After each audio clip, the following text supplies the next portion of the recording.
All right. So as I was saying, the whole um, chanting of the Vedic mantras, it is always nice to listen to it. If you can chant, chant along. But importantly, when you're listening to it, after listening, after chanting, just be with that silence for a little while. It really helps a lot. Um, it, I mean, don't be the recommendation is don't be in a rush to get up to get to something. After you listen or you chant, maybe 10 minutes, 15 minutes, or whatever time you're doing that, after these mantras are chanted, just be with it uh, without any particular anticipation that something needs to happen, right? Ishtam manishana, amum manishana, sarvam manishana. So actually the Purusha Suktam is saying, grant all my desires, fulfill all my material desires and also spiritual desires. So it is ending with that. So you've already asked for the fulfillment of desires. So now again, we shouldn't sit when in silence, we shouldn't now sit and, okay, are my desires going to be fulfilled? What are my desires? Or we don't keep processing what I'm to do next, nothing. Just establish in that silence for some period of time. It could be just even 30 seconds. It could be 30 seconds, 40 seconds, 1 minute, whatever amount of time. Let that vibration settle in and be absorbed in your system. This is very important. My first guru would say that after doing any kind of kriya, so whether we do chanting as a kriya or pranayama as a kriya or any particular nama sankirtanam as a kriya or puja, archana, any kriya you do in in the direction of introspection, in the direction of turning inwards, all of these kriyas, if you don't um, succeed it with silence, if you don't after you finish that, after the kriya is done, if you don't let it settle down in your system by just staying silent for a little while, it is like you've milked a cow, you've taken all the effort to milk the cow, and then you're getting up and kicking the pail of milk. This is the example he gives. So when you get up, you're kicking the pail of milk. What is happening? All the effort that you've done to draw the milk out, all that is now spilt. So always try to build, as you build, because you're building a certain energy of transformation inside. Let that energy do its work, and that work happens only in silence. You'll always realize realization comes in silence. Realization doesn't come in kriya. Like it said, jnana always comes at the end of kriya, which is why Vedanta is the end of the Vedas. Mean where knowledge stops, that is Vedanta. Where we think, we process, we know, we understand, we try to do all of that. The mind is trying to grasp this, that, and the other. When all of that silences, goes into silence, that is Vedanta. The anta of any form of knowledge or any form of information or any form of activity that we do or any form of kriya that we do, that is Vedanta. Vedasya antaha Vedanta, which means the end of anything that I know, even the feeling that I know, I am knowing, I am experiencing, all of that also drops. And in that silence, prapanchopashamam shantam shivam advaitam. Mandukya Upanishad Vakya. So that, let that silence also seep. So today's verse, what the Rishi is saying, this we were looking at the Uttara Narayana, right? We said the Purva Narayana about 18 verses, and Uttara Narayana begins. Uttara Narayana is pretty much like a summary of what we've discussed in the Purva Narayana. And we saw the first two verses, Adhyasambhuta Prithvive Rasaacha, that one, and then we saw the Vedahametam Purusham Mahantam.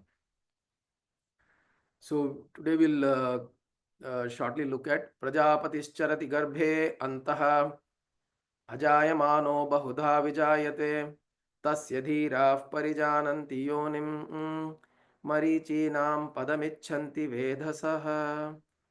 प्रजापतिश्चरति गर्भे अन्तः. So this Prajapati, the way he moves, garbhe antah, inside the womb.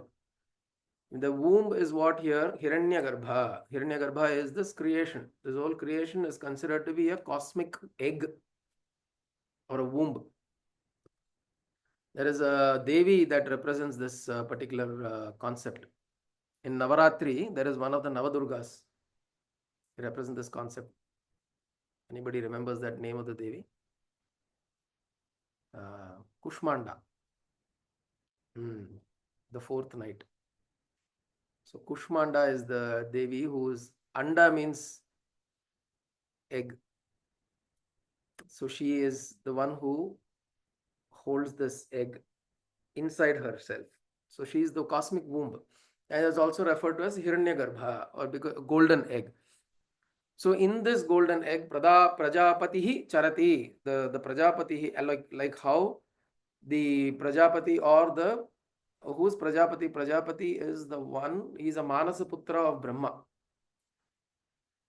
And the idea of Prajapati in the Puranas is that he comes out of Brahma's mind to create living beings. Brahma is the creator of this whole creation. He is assigned, but he doesn't do it himself. He's got delegates. He got people to work for him. So one is Prajapati, who helps him create living beings. So all the living beings have been created by Prajapati, which is the Puranic view. But it is not just as he's created, he also Charati, he also moves around in this Garbha, in this particular creation that is there. And why is this whole creation called as Garbha? Is because there is creation continuously happening. Right? In the womb of a mother, the child is created, born, comes out, and that's it. And then there is nothing else happening in the womb, right? Once probably a point, but we know that even physically there are eggs that keep generating. It's just that this fertilization doesn't happen, but the possibility of creation is continuously happening in the womb, right? So in the same way, in Divine Mother's womb or nature's womb, not only is there a possibility of creation, fertilization also happens. So creation continues to happen all the time. So this Garbha in which we are is something where creation continues to happen, and also not just creation, it's also sustenance and destruction happens, and creation keeps happening. Which means creation is an ongoing process. It is not that creation happened sometime in the past, 14 billion years ago creation happened. No, it's not like that. Creation is happening every moment. Ajayamano bahudha vijayate. So this particular Prajapati, or so here what is happening is this Purusha is referred to as various things. In the Purusha Suktam, we noticed Purusha is referred to as all of these things. The creator himself, the unborn is the Purusha, and the born is also Purusha. It's just the different names that we offer, right? So here is Ajayamanaha. Ajayamanaha means unborn. He is somebody who is unborn, but he himself appears as many. Bahudha vijayate. Himself is unborn, but he is born as many things. So like there is another Vedic Vakya that says, Ekam Sat Vipra Bahudha Vadanti. Ekam Sat Vipraha Bahudha Vadanti.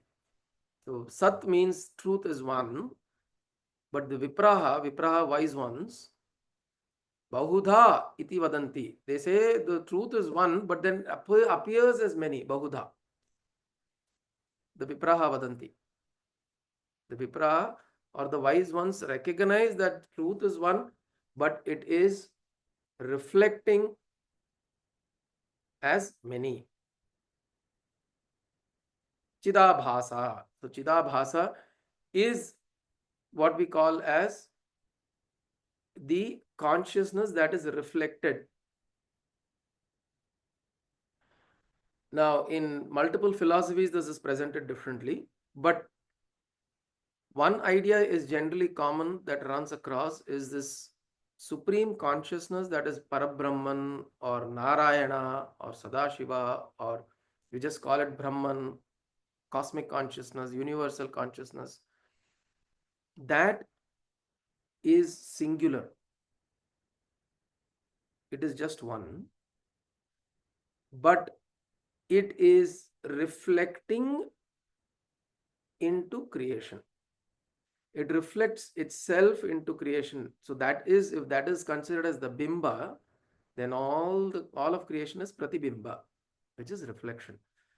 And the example that is cited is similar to the Surya that is there in the sky. And then you take pails of water. You take a pail of water, the sun will reflect in one pail. You take another 10 pails, the same sun is going to reflect in those 10 pails. It is not suddenly going to, because now one pail has become 10, the intensity of the reflection is not going to reduce. The intensity of the reflection is in the quality of the water, not in the quality of the sun. So in the same way, what I reflect as consciousness is the quality of what this is, not what that is. That is one. Ajayamanaha. It is unborn. It is one ekam sat. But this that reflects this and all of this, everything that is around you that you see as life, is reflecting that singular consciousness, which means that has now become many. So, like how the sun reflects what itself in many pails of or buckets of water, how do we say the sun has become many? Right? Of course, one philosophy, Advaita philosophy, says that becoming many is an illusion because it's actually not become many, it is appearing as many. But then there are like Vishishta Advaita and other philosophies will say, no, these are individual entities. Jivatma is separate, but it is a reflection of the Paramatma. It is a part of the Paramatma. But in any case, not getting into philosophical differences, as we've always said, we look at the unity in all philosophies, not the differences, right? There are many people who want to look at differences and debate. We want to look at the unity that is there in all philosophies. So what it primarily says is, yes, there is a Paramatma, there is a divine entity, there is cosmic consciousness, which you can experience it within yourself. But what you experience is the reflected consciousness. Because this reflected consciousness still recognizes itself as limited, as constrained, as this individual identity. When that breaks, when that identity breaks, then there is a possibility of recognizing this and that as either one or a part of the big one, whatever, right? So the what you call as the Jivatma Paramatma Sambandha, that Sambandha is essentially understood when you understand the limitations and the conditioning of this individual identity. So if you see this as a reflection of that, then you recognize that the possibility rests here. There is a huge possibility or potential. And why is this reflection required? So you may ask, why is this reflection? Now, what does it help me? How does it help me? How does knowing the reflection help me? Knowing the reflection helps you in a way to go in search of the source from where this reflection is occurring. So, if you see a pail of water, and if you see the sun's reflection, what is our tendency? To look for the source from where this reflection is occurring, right? Forget the sun. If anything is reflecting, you would typically want to look at where is it reflecting from. And this is a natural tendency. And this is why looking at the reflected consciousness or the pratibimba or the chidabhasa is important, because through this you are trying to go look at the source of what this is reflected from. So to that extent, this is valuable, right? So the Vedas say this, ajayamano bahudha vijayate. So it is unborn, but it is born as many. Being itself unborn, it is born as many. And that is how it charati, that is how it moves around in this garbha. How does it move in this garbha? By means of reflecting itself, by means of projecting itself into many living forms. Tasya dhirah parijananti yonim. Now, one who understands this as the truth, as this as being the primary cause. Marichinam padam icchanti vedasaha. They attain to that state of consciousness or understanding which has been sought by Marichinam, all the sages, all the rishis like Marichi, etc. Padam icchanti. They seek this padam, this understanding, this knowledge, this state of recognition, this state of realization. They are seeking. Padam icchanti vedasaha. They are wanting to know this state of understanding. That tasya dhiraha parijananti yonim. So such dhiraha, dhira means such brave ones. Brave ones mean somebody who is wanting to know and get to this understanding and does not give up hope in the process is a dhira. We call ourselves a spiritual. We have to recognize that we should be a spiritual warrior, not in the way to go and take a sword and fight. We're not talking about Khalistani warriors, right? We are talking about warriors that we don't give up the hope of fighting from inside. Like the Mahishasura Mardini we see. The need to constantly, continuously fight against the tendencies that pull you down. To that extent, we must have a certain valor and bravery and courage that we should carry. And the one who is able to carry that valor and bravery is a dhira.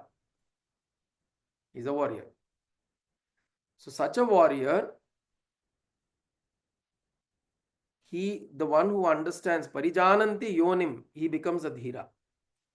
So which is why in the Shastras, the dhira is recognized as a wise one. Somebody who's crossed many hurdles,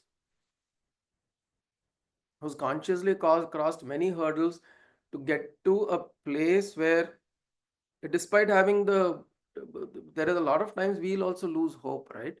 We also lose hope in terms of what are we doing repeatedly the same thing again and again. I'm listening to the same thing again and again, but nothing is impacting my life. Nothing is getting better here. The people who are annoying me continue to annoy me. The things that are not happening right for me are not happening right for me, right? I still get into the bus every day at wanting to get a seat. I don't get a seat. Every day I'm doing Vedanta Vichara.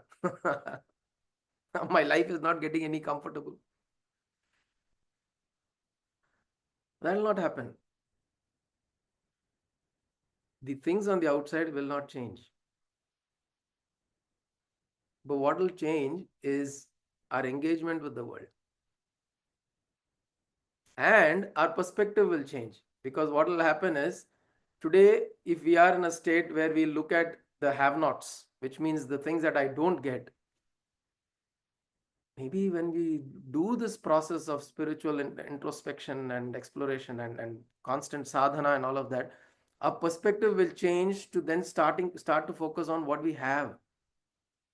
The haves will become so prominent, and then you'll start feeling grateful, thankful, rather than looking at it's like saying, I don't get a glass of water, somebody gets half a glass of water, so it's like looking at half full half empty, right? So if we've trained ourselves to look at, I need all of this, that changes to think that I at least have this change happens. So this, somebody who is willing to take this leap of faith is a dhira, because it requires a lot of courage, right? Because the world outside is not changing. It's not suddenly that I'm going to hit a lottery. If I've done a full course on Vedanta, I have done all the Nama Sankirtanam, I've done 8 years of training under a Harikatha expert, I have done Bhagavan Nama, if I've done Mantra Puruscharana in Gayatri Mantra and God knows all kinds of mantras, it's not that suddenly tomorrow it's going to yield me the pleasures of life. This is where the Vedic Rishi also ends with saying, Ishtam Manishana, give me all the desires that I desire for. Amum Manishana, Sarvam Manishana. So give me the desires that I desire for, which is material desires. Give me the desire or fulfill the desire of liberation also that I'm seeking. Amum, liberation, moksha. And then give me, fulfill all my desires. So the process is of holding on to staying as a dhira. Tasya dhira parijananti yonim. The dhira, or the one who knows this is as the source.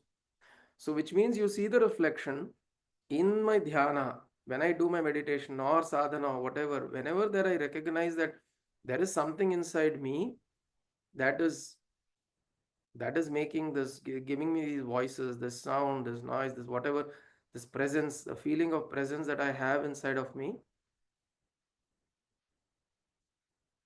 Like the Lingayats, we are talking about Akka Mahadevi of Sri Sailam, right?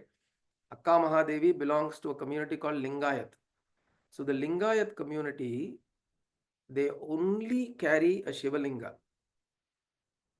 and they reject all other forms of the deity.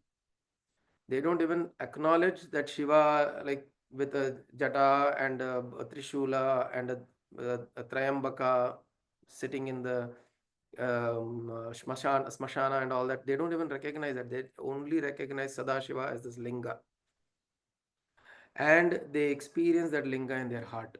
In fact, Lingayats carry a linga with every Lingayat community member has a personal linga. So, like Akka Mahadevi would always carry that linga within herself, with her. Now, the process is to recognize that linga or that form or that shape. If that is a linga, means what? Linga means a symbol. Linga means that which points to something. And what is it pointing to? It's pointing to that supreme consciousness. It's pointing to that, and you try to internalize this. There is something here inside. Now that something inside is what we are saying is the represent is this is a linga of that linga. If you look at it that way, this inner reflected consciousness is a symbol of that supreme consciousness. So we recognize this presence inside, and then we turn within ourselves, we turn to see that where is the source coming from. If there is this presence and consciousness that is there inside me as an individual, it is drawn from something much larger than me. And then I recognize that relationship, right? And when I do that, then somebody who understands, so through this, I go to the source. Yoni. Yoni is what? The source, the birthplace. So from the reflected consciousness, I turn and go towards the Brahman, towards the supreme consciousness, or that Ishta. I go in that direction to recognize that glorious Purusha, Vedahametam Purusham Mahantam Adityavarnam Tamasaf Parastat. तमेव विद्वान् अमृत इह भवति नान्यः पन्था अयनाय विद्यते. There is no other way. The Vedas are declaring. So Vedas declare there is no other way of knowing this, and having known, you become a dhira. Prajapatis charati garbhe antah. So in the form of Prajapati, he is moving around in this garbha of creation. Ajayamano bahudha vijayate. He himself is unborn, but he is born as all of this. Tasya dhira parijananti yonim. Such a one who knows that this, he is that source of all that has been created. Parijananti, he becomes a dhira.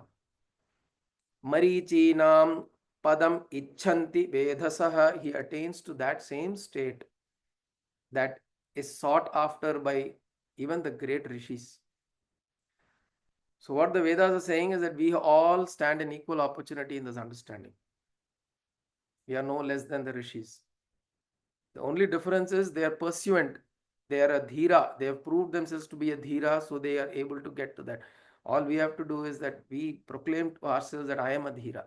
I am a warrior. I don't want to give up. I will pursue because there is enough and more evidence to show that there is this consciousness within me. There is this consciousness that is operating outside, and there is a relationship between the two. There is enough and more evidence and scriptural evidence and masters and gurus and teachers and all of that has been there. So with that Shraddha, I try to follow this, and then I will also be able to receive that grace and understanding. So that is this particular verse today. So we'll pause with this today. Okay. ॐ तच्छंयोरावृणीमहे गातुं यज्ञाय गातुं यज्ञपतये दैवी स्वस्तिरस्तु नः स्वस्तिर्मानुषेभ्यः ऊर्ध्वं जिगातु भेषजं शन्नो अस्तु द्विपदे शं चतुष्पदे. ॐ शान्ति शान्ति शान्तिः. ॐ कायेन वाचा मनसेन्द्रियैर्वा बुद्ध्यात्मना वा प्रकृते स्वभावात् करोमि यत् सकलं परस्मै नारायणायेति समर्पयामि. सदाशिवायेति समर्पयामि. जगदम्बिकायै इति समर्पयामि. सद्गुरुनाथायेति समर्पयामि. हरि ओं तत्सत्.